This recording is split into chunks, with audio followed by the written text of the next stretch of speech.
Hello, everybody. Hello, Oh, my hair's sticking hello. up. I had a cap on my head. Well, I had to fix my hair too. My hair was all over my head. I got hair. You done got so bad, it don't run down my face. Uh, I just got to running and walking with baby girl. So Yeah. I had my cap on, so my hair looks like it's standing up. Yeah, mine was That's standing up why too. To see it standing up there. you're It's standing terrible. up too. Yeah, it's Oh, turning. okay. I'm sweating. Let me too. move my balance out of the way. I'm sweating a whole lot too. You are. Well, happy Christmas to everybody out there. Hello, little darlings. Good to see you from the North Pole. Hello, You you look like guys. you're rested and you're ready to go. Got plenty of money and you don't need no more. No, that's not true. That's not true. Oh, well, I found out. It's not true. I found out what is really motivating the growth. Hey, I want to say everything at one time that I just picked up about being rich. Them guys that are in our president office and all them Elon Musk and all them. I understand what's going on with them and rich people. I just picked it up right here. Look at my notes. I'll let you go ahead and finish up, and then I'm going to tell you. You go ahead. Okay, here it is. Let me read this to you, my notes. And we're probably not going to be on long tonight because he's been up all day. I'm tired, and we'll be on here just a little short while. Talking to God is talking to your real self and spirit. Talking to God. Yeah, I hear you. Oh boy, I see that John, Renee, Joe, and Carr, and all. William Carr. How do we sound and how we look, y'all? But don't say nothing because you might tell the truth. Yeah, well, I want to know if this thing is working right. Well, here it is. Sunday, everything was flipped. You remember? Okay. Talking to God is talking to your real self, that spirit, which means if you go to the mirror, the desire to communicate with God is fulfilled. You say, well, what is he talking about? Well, here's what I'm talking about. Whenever you go to the mirror and start talking to yourself by saying, oh, my hair is terrible, I can't get it fixed, or I need to shave. And if you shave, or my skin sure is wrinkled. Huh? My skin is sure wrinkled. What I mean? If you go there and you say something like that to yourself. You say something like that. You don't know it, but you're talking to God and telling God that his skin is old and wrinkled. Oh, okay. All right. When you go to the mirror to shave, you're saying to God, I need to shave. If you go like I am, you're telling God, I know I have hair on my face, and it's his hair that you're talking about. It's impossible for you to pray to God and not be talking to him as your real self. Okay.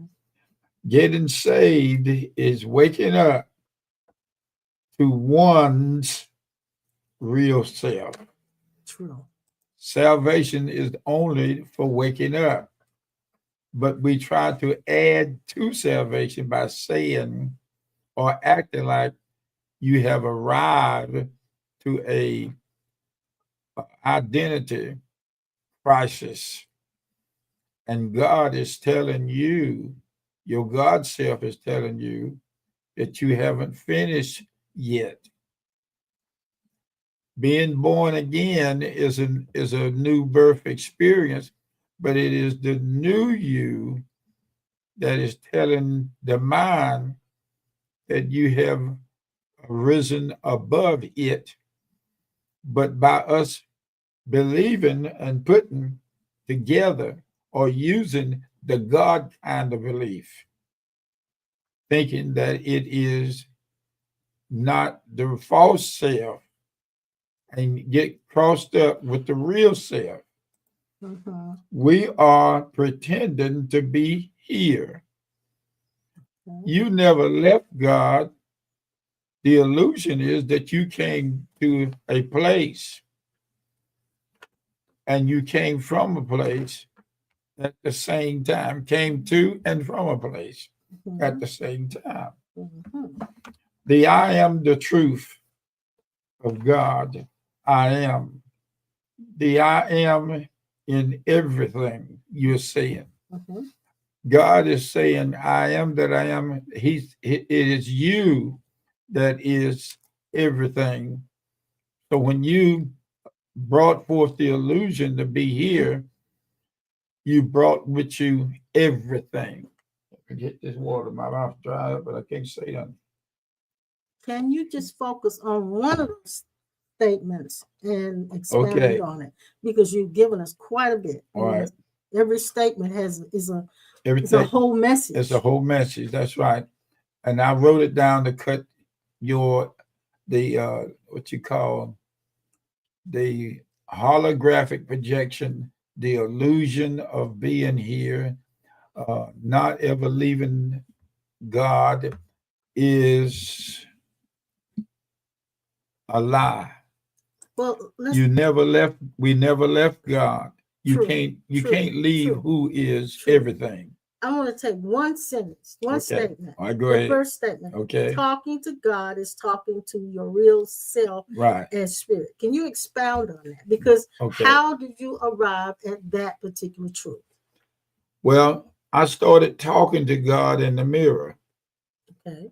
And I talked to God. I had to alter myself. When Mac, the guy, was here talking to me about marriage, when I was talking to him, all of a sudden it clicked on. When it clicked while I was talking to him, I heard first person talking from inside of me, and it sounded like my voice, but it was just a mechanism that was used to make noise. So are you saying that when we speak, the voice of God is mixed in Right. our words, or Right. is our actual voice? That's right. But what it is, what makes it seem like it's not God mixed in with it, God's voice. God's voice mixed in it, is the illusion that came with us through being here. The human side effect. The human side effect of this this believing dimension. that I'm only this body. Believing that God is somewhere else, and I'm here, and I have to get Him to come here. And I'm this small creation of just Yeah. flesh. It involves the bones whole and everything.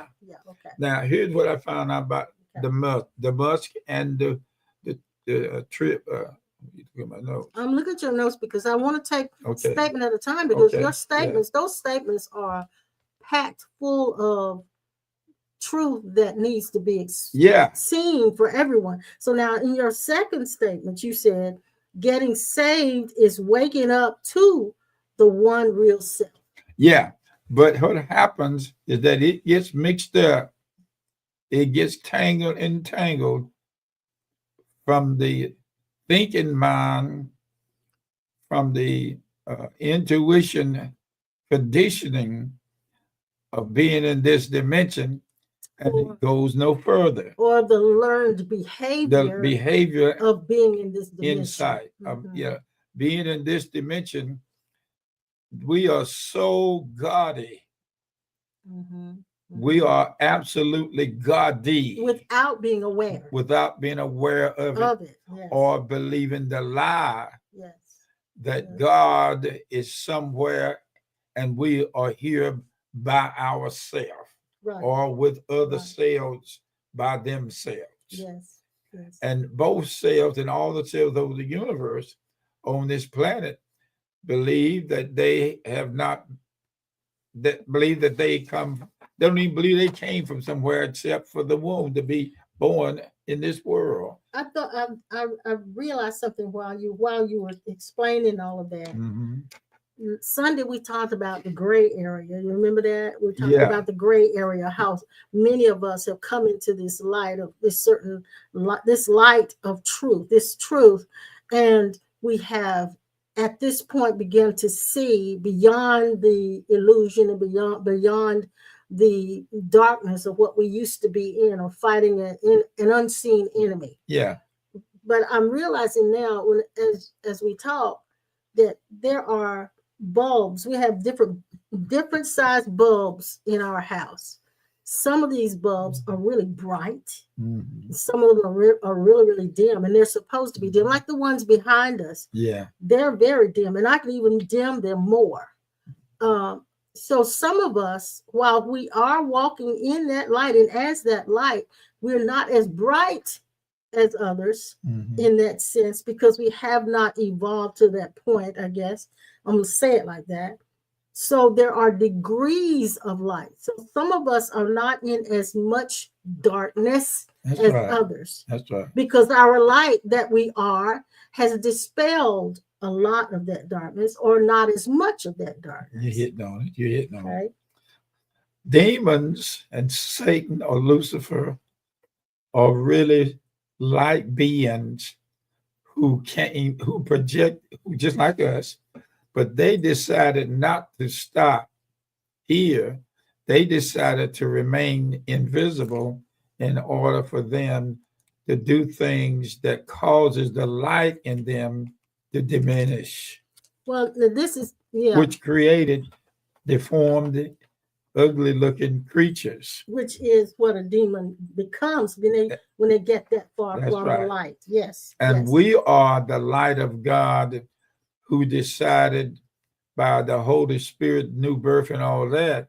We are the light of God who decided to stop here in the illusion and see them. But when we see them, the first thing that comes to the light being that we are is that our light is brighter than them, and the jealousy of this dimension and the effects of this dimension cause us to bind and loose them, because they don't look like us. Well, what we have, there's two things you brought up in my mind. That there are only the spirits, and it says God is the Father of all spirits. Now you understand. So there's not an evil spirit and a godly spirit. They're all the Father. He's the Father of all spirits. So they all started out with the same essence. That's right. However, as the degree of light has diminished in them, that's right, they have become very, very dark, and that is what we call an evil spirit, or a devil, or a demon. And that's when they take on this monstrous look. And I heard a spiritual teacher say this today, that when we have encounters with evil spirits, especially the encounters, like I've heard people say, maybe you were thrown across a room, or they felt the bed shaking, or whatever, those kinds of crazy phenomena, that is really our own shadow self. That's right. That we're fighting. That's right. That's right. They decided these spirit beings were not created by God, but yet they were created by the God that these individuals are. He didn't make them demons, but they turned into demons because they would not obey the true God, or the true light of God. Yes. So they went deformed. When you played strongly with your spiritual powers or your abilities, you get involved in a lot of, I want this, I want that. And if you don't get it, you ever notice something start pouting about it, something start scaring about it, something cries about it, something feels like it's been deprived. Well, here's the key. Something feels like it can pray back to God and still get what they originally gave up. And now that they are here and you are here, you're fighting to get something that you believe should be you, or should be a part of your life. God has already promised us everything that we need to not to survive in this dimension, but to be life in this dimension. So when the new birth takes place, that is us as the eternal self waking up to just a piece of it. You'd be surprised at how much we create by the presence of God being our real self. You'd be surprised at how many morbid, insecure, rich people that used to be turned to God dimensionally in its strongest sense. Can I read the scripture, Pastor? Yeah, go ahead. I mean, you're bringing out some issues that I need a little bit more light. Yeah, go ahead. I just think about that when you say that. This is in St. John 3. It said, "For God so loved the world that he gave his only begotten Son, that whosoever believes in him should not perish but have everlasting life. For God sent not his Son into the world to condemn the world, but that the world through him might be saved."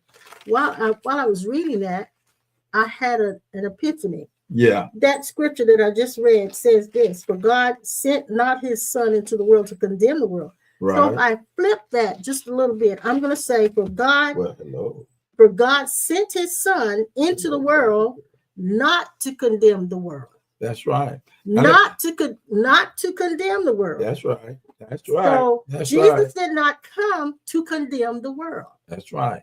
Now our communication has been altered and misdirected. Yes. Let me tell you something about this puppy. I did that yesterday.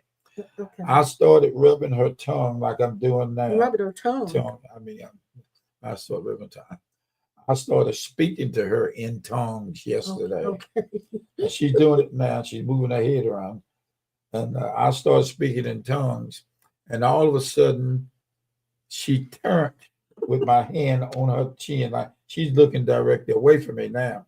But when I started speaking in tongues, such as you ought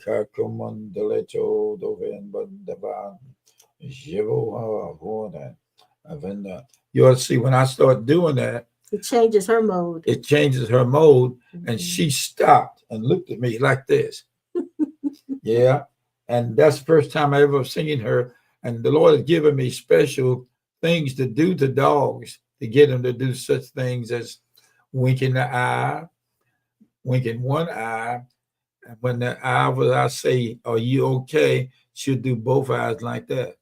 And I say, "You ready to go upstairs?" She'll wink both eyes. And if she don't like what you're calling her to do, she won't wink at all. Now, going back to our lesson. Yeah. I'm talking about the gift of being our true self. Yeah, I understand. I want to go back to the lesson. You were talking about the light, and we were talking about demons and what causes a spirit to become a demon. Yeah. And in that same passage that I was reading, in the 19th verse of the 3rd chapter, it says, and this verse said that God didn't send Jesus into the world to condemn the world. That's right. Okay. He didn't send us to do that. But then he said this is the condemnation. Okay, go ahead. That light is coming to the world. Oh, glory. And men loved darkness rather than light because of their deeds. Yes. So talk to me now. So that tells me that when my conscience is darkened, I'm the one who shuns God. It's not God shunning me, but I begin to shun and God. We are still one. And that's exactly what the scriptures mention in Genesis with Adam and Eve. When they ate, if the narrative is true, when they ate of the forbidden fruit, it wasn't God that shunned them and turned away from them. He didn't hide his face from them. They hid from God. So it's that we have perverted.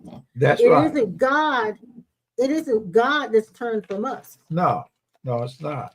And so if that's the case, those spirits that he is the father of all spirits, those spirits that he's the father of, every last one starts with the same essence. But because they love the darkness more than they love the light, they become demonic. And this is what we call. And that happens to people. Yeah. This is what happens to people. It is so drastic that we go uptown and go to the shopping centers, and you don't even realize that God is standing there making a decision of what he wants.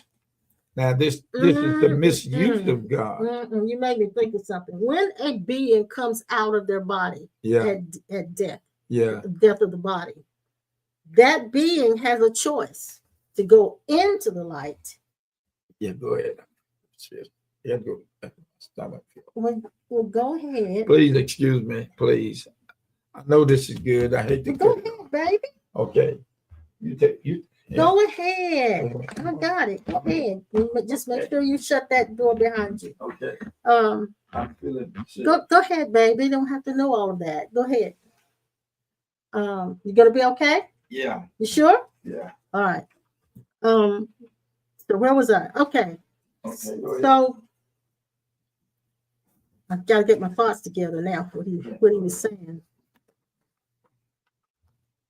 So those beings that leave their body at death of the body have a choice to go into the light or to avoid the light. Many of them, because of the deeds that they remember that were done in their bodies while on the earth, because of that, they are afraid of going into the light. They're afraid of that judgment or whatever judgment. They're afraid. So they live in what I call, this is again, is the gray area. The gray area is where they are moving away from the light, but they're not all the way in darkness. So I think this is where an explanation of earthbound spirits comes from. They don't have to be, but they are because they avoid the light. And so they kind of exist in this limbo. It's a gray area of, it's like a foggy area, it's living in the fog, a gray area of not ready to move on. I remember there's a movie that I watched. Gosh, I can't remember the name of the movie now. But Nicole Kidman was one of the stars. She was the main star in the movie. And it was about her and two children. She had a girl and a boy. And they were living in this big house and had servants and all of this. But she had all of her curtains covered so that the house would remain dark. And the whole movie was focused on her protecting her children from the sunlight, because she said they had some mysterious disease that would kill them if the sun hit them. In the course of the movie, her husband had gone off to war, and he came back home. When he came back home, and then notice in the movie, everything outside was all foggy. You could never see anywhere. You could go out in the road and down the road, and it was so foggy you couldn't see anything. It was like there was a never-ending fog. So this is kind of what I'm talking about in an explanation of the earthbound spirits. They're stuck in limbo in this place of uncertainty. It turns out in the movie that her children really they did not have any kind of illness that caused them not to cause the sun to hurt them.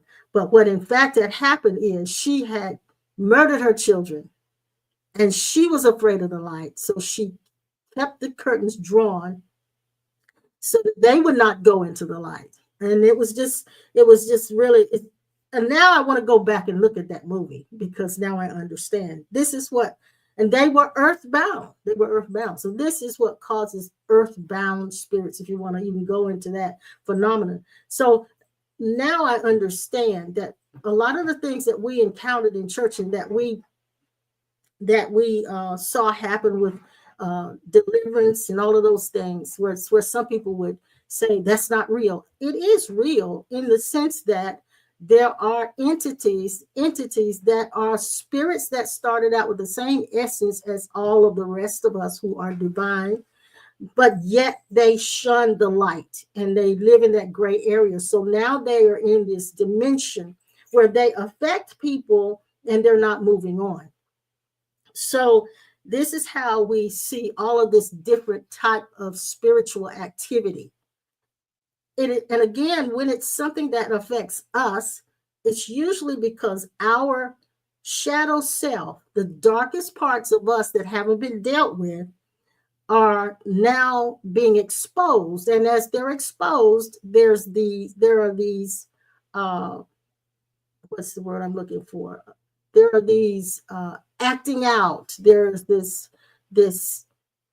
projection, and you may think, well, I didn't think that was in me, but then you find out later it was in you. I'll give you an example of the two of us who were Pastor and having this last surgery, and his body, of course, is still going through some of the trauma of it and trying to overcome. And at the first week that he came out and came home, Lord have mercy, we were at each other's throats like crazy. Me, because I was dog tired. Him, because the surgery left him with a lot of agitation. And then he was hurting on top of it. So it caused us, it brought up things out of us that we didn't think were there. Like, oh, wow. Did we really have all this still down in us? So life situations have a tendency to expose the shadow self and this darkness that's in us. And when it does, it doesn't help to deny it. So we had to at one point come to the realization that this is what's happening to us. And this is why we're doing this. So we had to literally, this is how we dealt with it.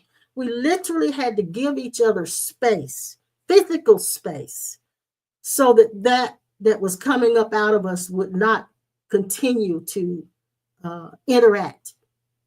And eventually, whatever was wrong with me as far as being tired, I'm still a little tired, it calmed down, it settled down. Eventually, whatever was agitated in him, what was left over from the surgery, it calmed down. And so now there's not that going on. It's like we returned back to ourselves. But it's because we had to give it space so that we wouldn't allow it to interact. I realized that as it interacted, it was the pain body in both of us, in both psyches, that was wanting to feed. And so when that pain body is activated, you will say and do things that you never thought you'd say and do. And then you realize, oh my God, did that come out of me? Did I really, really do that? Did I really? And so this is what happens to us living in the gray area. And there are times in our life when we enter that area because we get lost, like we said on Sunday, in the chaotic mind. And that first week after his surgery, our minds were in so much chaos. I mean, it felt like we were in that fog, literally in the fog.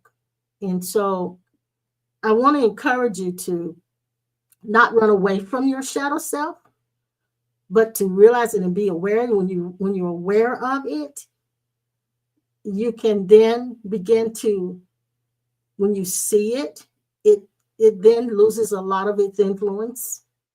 And I think that being caregivers, you probably run into it quite a bit. If you've been a caregiver, you know about that.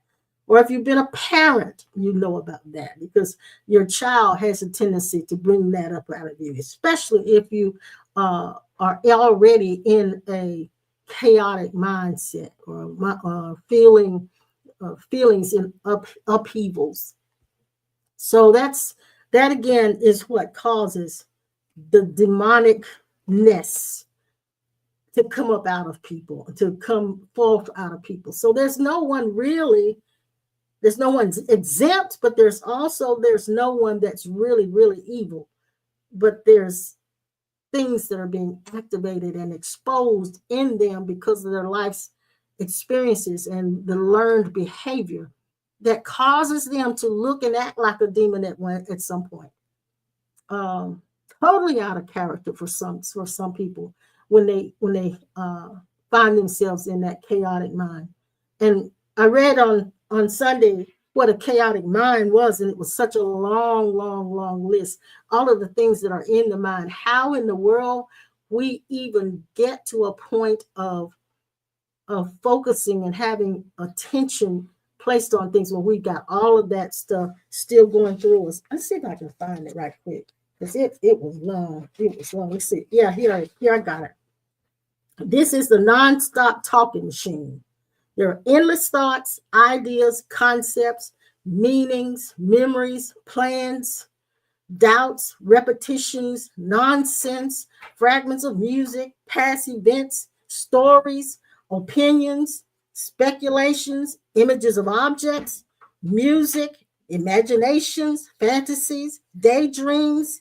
Speaking of fantasies, we had some friends of ours who were waiting for some big money to come because of their disability. He was applied for a disability. And it had been about 18 months. He didn't get his money, and it's like it was just so slowed up and held back. And eventually what happened was he did, it went through, it was approved. However, it was still delayed. And so today in talking with him, he realized that was a divine delay, because before they got that approval for that money to come to them, there were all of these fantasies about what I can do and what I'm going to do. All of these fantasies. And during the course of it being delayed, the fantasies died. The fantasies were done away with.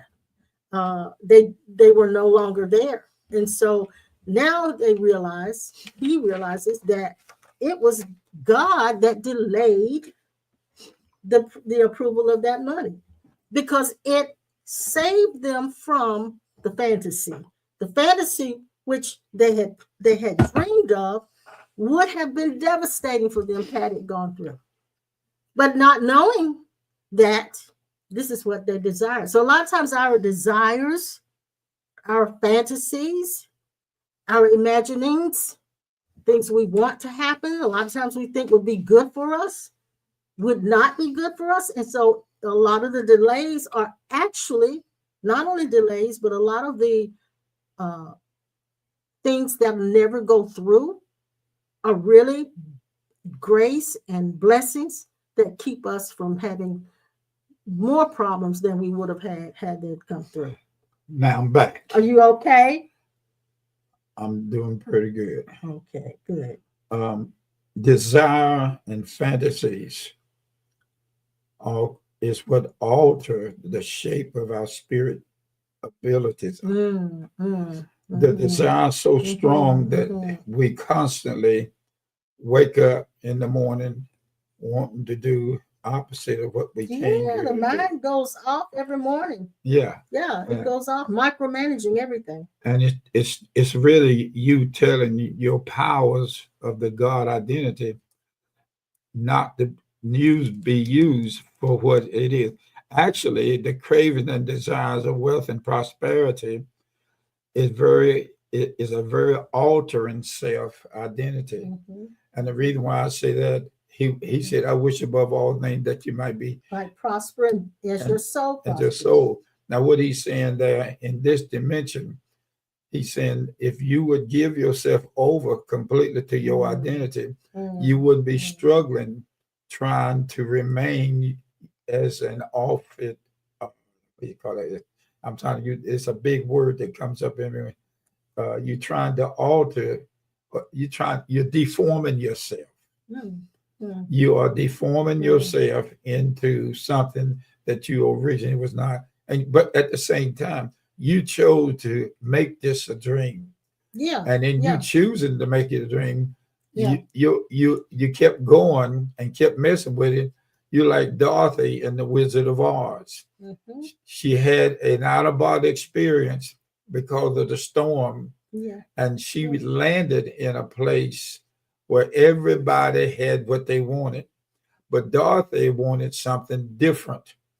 The difference that we have in this dimension of the side effects to want something is, Dorothy was really yes, he said resentful of where she was. yes, She didn't want to be where she was. yes. So when she had that experience of going to Oz, yes, she only could wish for home because she found out home was where she should have been.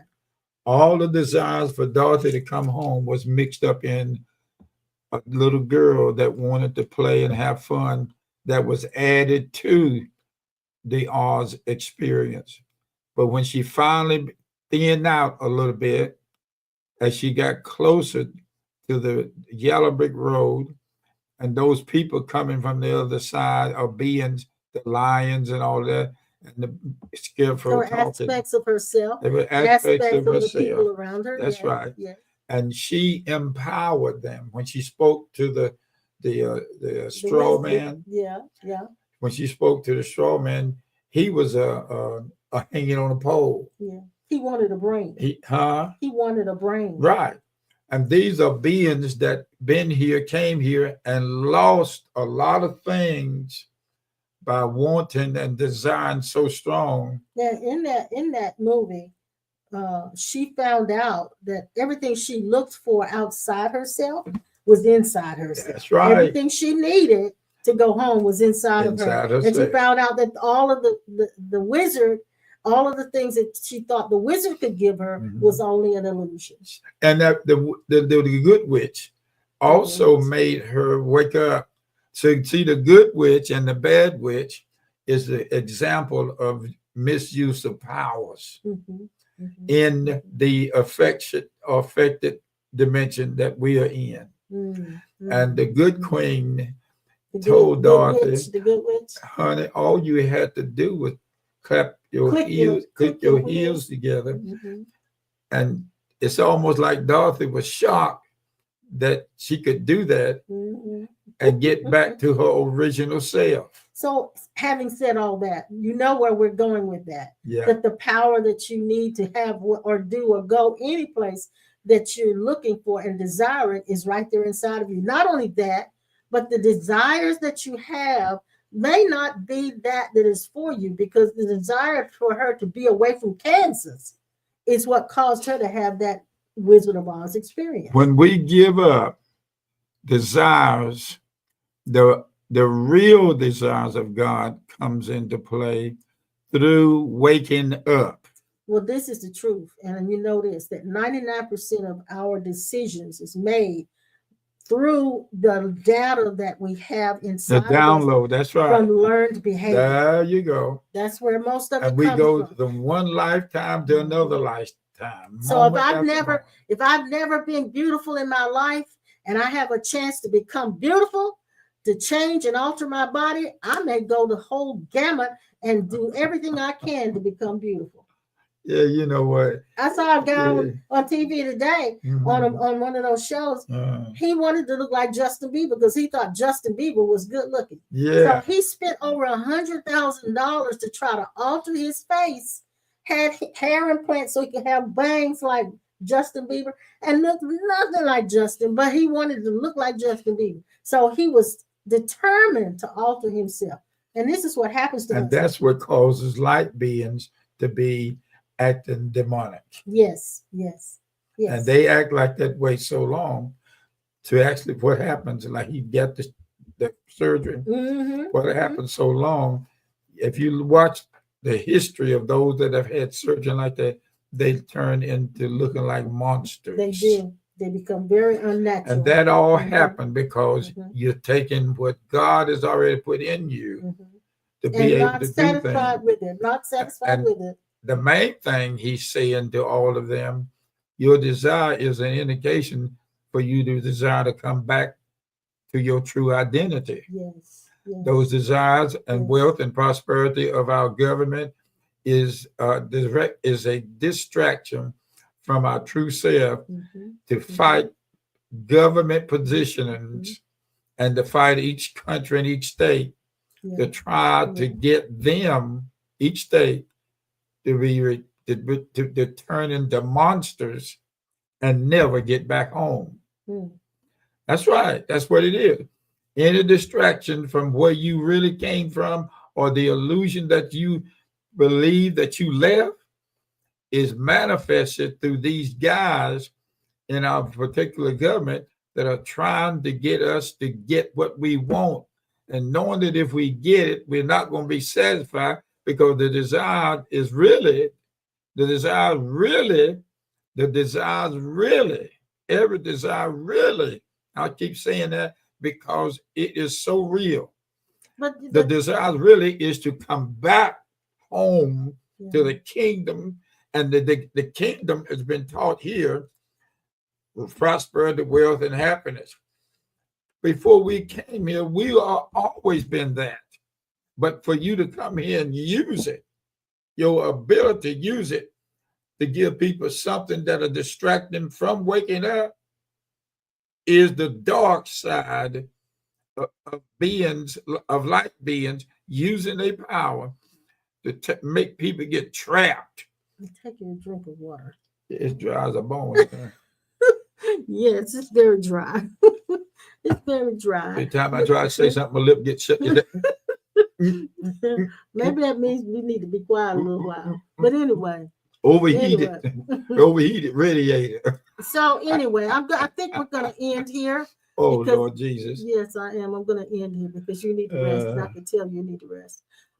We are going to see you again on Sunday, Sweetie Pies. We'll see you on Sunday. We're still trying to decide what we're going to do for Christmas Eve because it falls on a Tuesday. Yes, ma'am. But we will let you know on Sunday what we're going to do.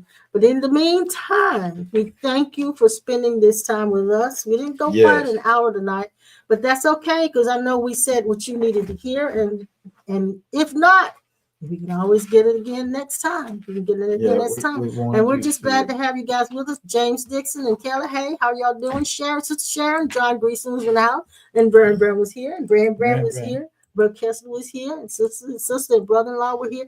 And all of those of you who did not comment, we thank you for being here. Look what John Greason said, Diana. You see at the bottom where that's because he can't hide anything, John. If anything happens, he's going to show it on his face. You're going to know about it. We are Lucy and Ricky moment. Yeah, this is a Lucy and a Ricky moment. You're right. You're right. Because he won't hide. He can't hide it. If there's anything going on with him, you will see it. Yeah, it ain't right. It just ain't right. I'm so free. I just got so free. I just don't pay no attention to what people think. This is true. And this is true. I don't mean not to be an off negative saying. No, it's just kind of comical. It comes with the returning degree of returning back home. The desire that you have to be like everybody else and somebody got something more than you is a direct attack from the energy in this dimension. You should be satisfied with being one with God, but it don't get that far because you come into a decision. When I mentioned about our friends who were waiting on the money to be approved for their disability, and all the fantasies and things that they desired to do with the money when it came in, all that went out the window when they changed how they get the money. Yeah. And so, but in the meantime, what has happened, they have found a place of contentment. Yeah. They found a place of contentment and realized that the things that they were hoping to do were not really the best things for them. And so now they, having found that place of contentment, they feel happier. Yeah, they do. They feel happier already. Yeah. So but they can't admit it. Some can't admit it because they have no other choice than to resort back. Well, but if we like that, watch this now. If we on this planet was to wake up to the fact that we are in an illusion that believes that it's left God and stop right there and turn our inner self back to who the real self is, it will cause us to start waking up to not ever needing anything, but that God has already supplied us with everything inside of ourselves. Well, I remember, and I'm going to speak about it a little more practically because I remember hearing this lady who's talking about downsizing. She's in her, I think she's in her 80s. And she said she downsized from a really, really large house to a smaller place. And she had to get rid of a whole lot of stuff. Oh, things that she had accumulated all her life. And then she realized once it was done and she had moved into this smaller place, she said she realized how much lighter she felt, how much more content and satisfied she felt. And she began to realize she didn't need a lot to be happy. That's right. And so it isn't about having or not having. It's about, can you find that place of contentment? That place of contentment where things, and I saw another video and I didn't look at it yet, but the title was, I love the simple life. There you go. The simple life. That's right. Yeah. So many of us have gotten a long way from the simple life. And that long way from simple life is another operation of a long distance misplaced identity or a misplaced definition of why they are here. You didn't come here to kill, steal, and destroy. So do you think our fantasies, our dreams, especially pipe dreams, they are become means of dissatisfaction and discontent? Discontent is distraction from the purpose of why you're here. And the purpose of why you're here is to allow the Christ self to be manifested in its fullness. And there's another friend of ours. I won't call names because I don't want, if they're watching, I don't want anyone to have a judgment or opinion against them. But there's another friend of ours who went into a big business, transportation business, used his money, used his ability to get credit, to get money to start this business. And now all of a sudden it's gone sour and it's not working at all. And so now this person is almost at rock bottom and has to regroup because their pipe dream became bigger than their knowledge of how to do this.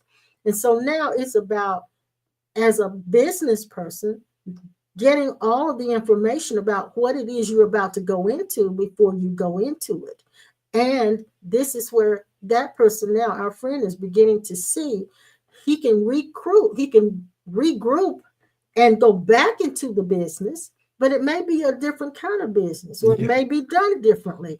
And so that's a good thing. And so I told him, I said, don't look at this as a failure. Look at this as an expensive education, because that's exactly what it was. That's right. It's not a failure. It's just an expensive education. Now, what happens to us when we're rich and wealthy or supposedly poor? See, in the true identity of God, there is no richness. No rich or poor, Or richness does not have the side effects, because who we are as prosperity. Because even the scriptures say he gives us the ability to get wealth and to enjoy it. Thank you. Because some people have money, but they're not happy. We may not have all the money at once that we need, but it comes, and more is coming to you and to us. But you know what the wealth of God is? The wealth of God is that we have been together 54 years. 55? Okay, I'll go with that. You say 58, I'll say it. 99,000. The wealth of God is in our togetherness. It is. That's the only thing that's important right now. It is the only love that lasts 75 years. And it's been around both of us ever since we... 75 instead of 55. 75. I'm sorry. I'm trying to say it's something. Okay, go ahead. We are so wealthy and rich with our relationship. It looks like it's raggedy, but what happens to it when we get into altercations with each other is the distraction of oneness, trying to separate us, and it's pulling on us, and the flesh and the soul is holding tight to us relationship, and that thing that tries to separate us loses its grip. because we know one of the true things about this, you must know that who you married is yourself. Yeah. And if anything tries to separate you, it has to tear the flesh and the soul and spirit away from each other, and it don't work. Yeah. It won't work because I can talk to her and talk to God and say things to him in her and she to me that nobody else can get by with. Yeah. That's because the gates that we are in and went through to get to this was being frank. Oh, that's my daddy. Yes, your daddy. Listen, I wanted to mention, I apologize for not saying it earlier, but Pastor Norman didn't come on with us tonight. He didn't. He's under the weather, and so he couldn't get with us tonight, but he'll be. Hey, now y'all looking at my eyes, looking at my eyes. Now I ain't had no shot today. No, you've been up most of the day. Yeah, yes. I'm tired. And this operation that I had, it is in process. Your body's trying to recover from it. It is in process to entering into rest with my eternal self for the healing to be manifested. Even to the point of not going into the closet like you normally do. Yeah, I went in this morning. I think I did. I lost a lot. You did. You went in for a little bit. And I desire to go in there now. But you come to a place where you realize your body really needs that rest. And that's praying in the closet is one of those. But we have started another tradition. What is that? It's not really a great tradition either. What is that? Of waking up at 4 and 5 in the morning and eating sherbet ice cream. Yeah, because I had to take my medication and I have to eat. I guess we chose that for something to line our stomach so that medication. So at 4 and 5, instead of going in the closet, we're eating sherbet and talking. And besides, I can't get downstairs as fast as I used to. No, and that alters my state. But when I get down here, now that I can move better, I make myself go into that state. And he did graduate. The therapist came by the other day. As a matter of fact, she's coming again. I think she said Thursday or tomorrow. I wrote it down. But anyway, she said she let him graduate from the walker to the cane. But as he did that exercise and walk with the cane, the next day he was hurting more. Yeah. So it's gonna be a slower process, slow cycle, a slower process. But I'm gonna be online with you guys. I miss Pastor Norman too, Brother John. I did. Oh Lord! But he'll be fine. What are you praying about? You okay? I just think about how the grace of God has fixed it for us to find you. And you guys have been absolutely wonderful. Each time we come online, I see that I got friends in high places, and you are the friends that I have. When I look at you, I see and hear you as a never-ending, contending energy of God that reaches out to us through the screen. And has been with us for a long time. And you're showing that even though there's not a brick and mortar we meet you in, and some have, I've had people call me from all places, remembering what things were done by them when I was in my young age. And they want to come to see me, but they don't know that in them is the Christ that wants to come and see a measure of acceptance of the fullness of Christ. In us. So in the meantime, young men and women, yes, we are going to take off here. We love you so much. Thank you. My tears are because I love you and I miss a lot of you that has helped us, and we meet often, but it's nothing like these moments. If nothing else, we will do our best to get together the first of the year. We're going to try. But I don't know at this point because of your recovery process. We may not be able to do that in person. We will do that soon. We will do it soon, and we'll definitely. Hey, Jill, I didn't know you were on here, baby. Thank you for posting that. Thank you. Jill, I did get the message about the grant that you mentioned, but we've just been so swamped with all of this other stuff, taking care of Pastor, making sure he's all right. Talk to us more And about that here. I will talk to you about that later. I hope you and Vern can work something out with it. I at this point, I cannot take on any more for it, but I know that you guys can make it work if you really want to make it happen. You can make it so happen, darling. I just wanted to encourage you again. Hey, hon, how are you? I just want to encourage you again when you give your tithes and offerings. I want you to know, for those of you who are not familiar, that when you give your tithes and your offerings to Cornerstone, 1/10 of your tithes and offerings gets tithed back to a charitable organization. So we thank you so much. Hey, wait a minute. Let me get over here. What are you doing? I got to get what are you doing? Paper tissue. I want to get it. That's all right. It's straight up in there. It's straight up in there. Now, why do we have to wait? Because you had to get it. Because I want to be right here in the presence of God with you. Jill says she's at middle school concert. Oh, okay, Honey Bun. Well, go ahead and enjoy the concert. We'll get ready to take off. We'll see you guys on Sunday at 10 o'clock. Keep the song in your heart and sing it to God. And before you know it, your spiritual ability will be greatly enlarged. Okay, well, bye.